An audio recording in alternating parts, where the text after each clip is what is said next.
bagay sa sanlibutan. Siya dapat ang sambahin at ating paglingkuran.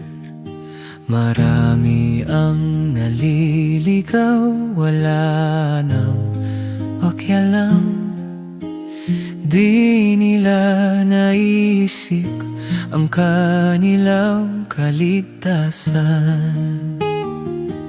Meron pang naniniwala sa mga sabi-sabi lang, mga aral ng tao na wala sa katuwiran.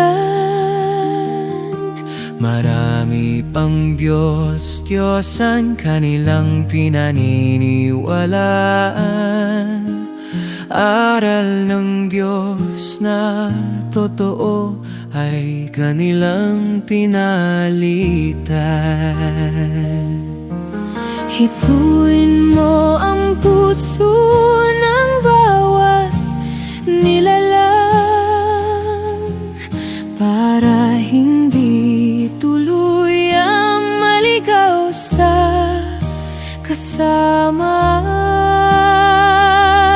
Ikaw ay mahabagin, mapagmahal, matulungin, nagbibigay ng pag-asa sa bawat humihiling.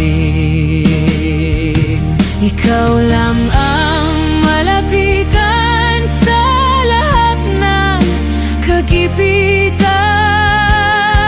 dahil ikaw ang totoong Diyos na makapangyarihan.